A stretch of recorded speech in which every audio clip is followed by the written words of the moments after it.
What's up, everybody? It's Mike Guide talking today about the future of the Hunter Call of the Wild. Now, let me preface this by saying this is my future, not the game developer's future. This is like if I were the lead developer, I'd say, all right, people, sit down. Here's what we're gonna do, and I'd start writing all this stuff on a whiteboard.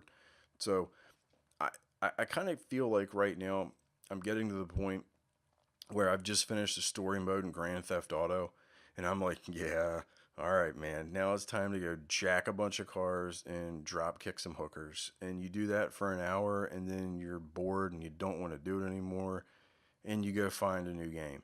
Look, I don't want this to happen with this game. This game has raised the bar for hunting games for until somebody makes one better.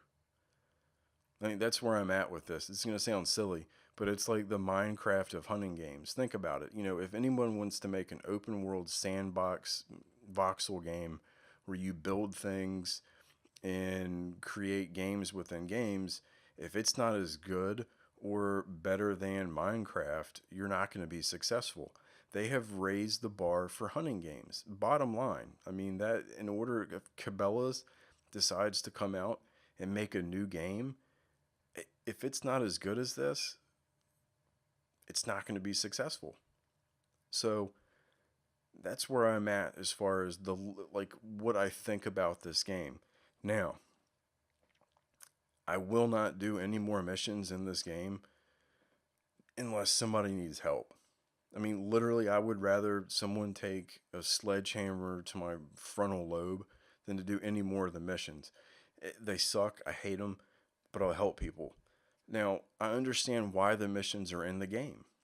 You uh, you can't just aimlessly wander. You can, and that's essentially what they want you to do after you've done the missions. But that's not. I mean, me walking around just trying to find a deer. I mean, I don't know that it's starting to slowly bore me to do that. I need something to work towards. So here's my idea, or I have two ideas really. One of them is to kind of work a system in, and I personally think they should do both of these things concurrent, like at the exact same time. The first one is have like a challenge system like Ghost Recon Wildlands does. So they have like, make this many headshots and you get this tattoo, and do this many times and you get this weapon skin, do this many times and you get this gun. So they kind of set these things up for the community, and it keeps you involved. It keeps you coming back to do things. The second thing that they should add, and this I hands down would change the game in ways that I honestly think would make this game, it would take the game up a level. And that is, if you've ever played Farming Simulator, this is going to sound really familiar to you. So if you haven't played it, I'll explain it really quick. Let's say that you're in Farming Simulator, you're farming, by the way, in case you couldn't figure that out by the name of the game. But let's say that you grow 3 of your fields with corn, right? The corn grows, you harvest it, and you take the corn and you sell the corn.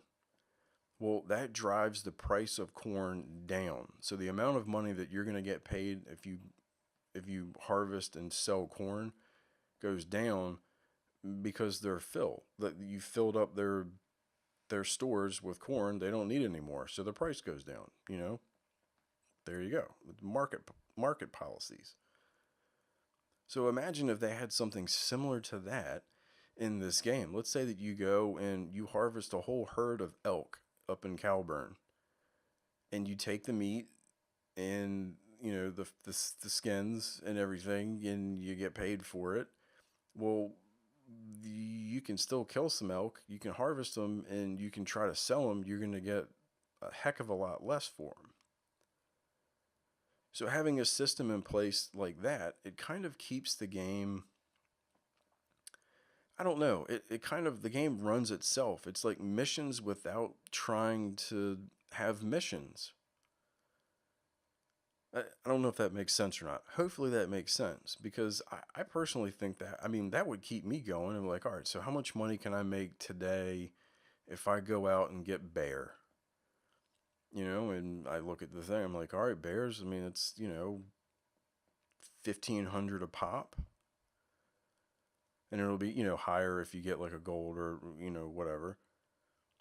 Okay, I can do that. So then I spend the day, my mission is to get some bear because that's what the money's going to be. And there's also a challenge they've given me where I can get black-tailed deer. Now, the black-tailed deer market is down, but if I can get 10 black-tailed deer today, I'm going to get this scope. So in other words, it's constantly evolving, whether it's the weekly challenge they give you or the marketplace that you set up based on your behavior in the game. I don't know. Let me know what you think. I personally think those are two great ideas. What are your ideas? Talk about it in the comments section. Hit the like button. Subscribe if you have not already. And until next time, have fun.